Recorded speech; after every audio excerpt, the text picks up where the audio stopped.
নমস্কার।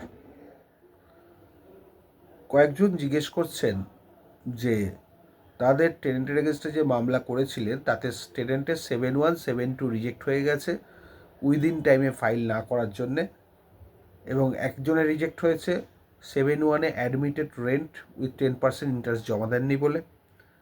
আর একজনের রিজেক্ট হয়েছে 71 অ্যাপ্লিকেশন মোস্টলি ডিফেক্টিভ বলে,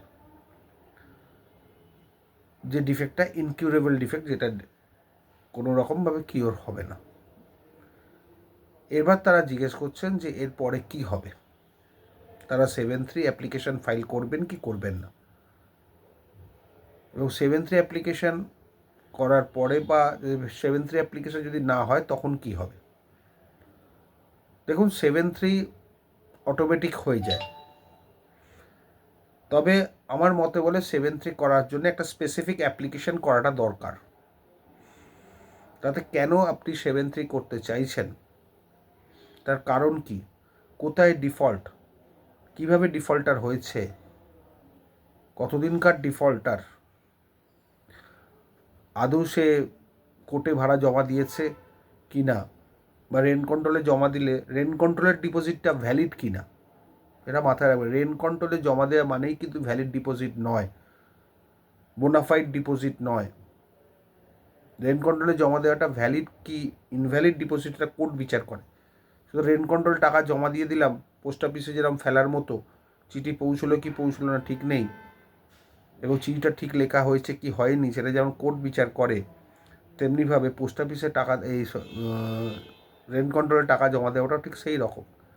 রেন্ট কন্ট্রোলে আপনি টাকা জমা দিয়ে টেনেন্ট ভাবছে যে তার বোনাফাইড নিয়ে এসে গেল, আর কোথাও চ্যালেঞ্জ হবে না, ভুল কথা, ভুল কনসেপ্ট। কোর্টে চ্যালেঞ্জ হয় রেন্ট কন্ট্রোলের ডিপোজিটটা নিয়ে, whether this is bad or good, court decide করে। যাই হোক, এবার মাথায় রাখবেন যে 73 করাটা দরকার, যদিও অপশনাল না করলেও হবে, কিন্তু আমার মতে বলে করে দেওয়াটা দরকার স্পেসিফিকেশান দিয়ে। সুতরাং এটা নিয়ে চিন্তা ভাবনার ব্যাপার নেই। আর 73 যদি আপনাদের অ্যালাউ হয়, অ্যালাউ তো হবেই, তার ফার্স্ট কাজ হচ্ছে আপনাকে হাইকোর্টে বা তার উচ্চতর কোর্টে ক্যাভিয়েট করে রাখা, কারণ 73 অর্ডার এগেনস্টে ওরা যেতে পারে, অথবা 7172 যে রিজেক্ট করলো তার এগেনস্টে ক্যাভিয়েট করে রাখা, তার অর্ডার এগেনস্টেও যেতে পারে হায়ার ফোরামে, যদিও গিয়ে কোনো লাভ নেই। যাই হোক, এটা করলেন। তারপরে লোয়ার কোর্টের স্টেজ হচ্ছে ডিফেন্স টাক আউট হয়ে গেলেই আপনার যে ডেটটা পড়বে সেটা হচ্ছে ইস্যুর ডেট পড়বে, সেদিন আপনি সাজেস্টেড ইস্যু ফাইল করবেন, তারপর সেটা ফ্রেমিং অফ ইস্যু হবে, তারপর সাক্ষীতে চলে যাবে।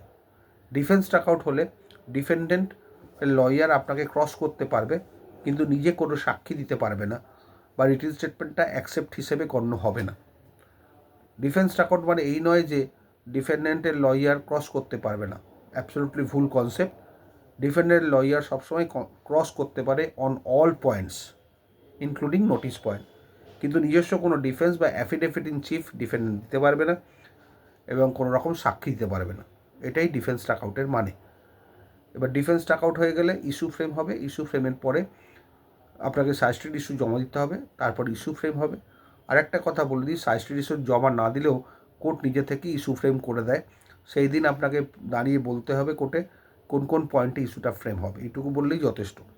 কিন্তু আমার মতে বলে সাজেস্টেড ইস্যুটা দিয়ে রাখাই ভালো, একটা রিটিন ডকুমেন্টস করে রাখাই ভালো, তাতে আপনাদেরই ভবিষ্যতের পক্ষে কাজে লাগবে।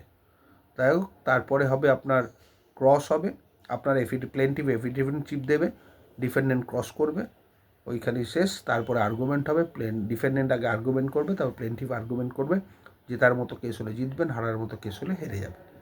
এই হচ্ছে মূল বক্তব্য। আশা করি ক্লিয়ার হয়েছে। ভালো থাকবেন।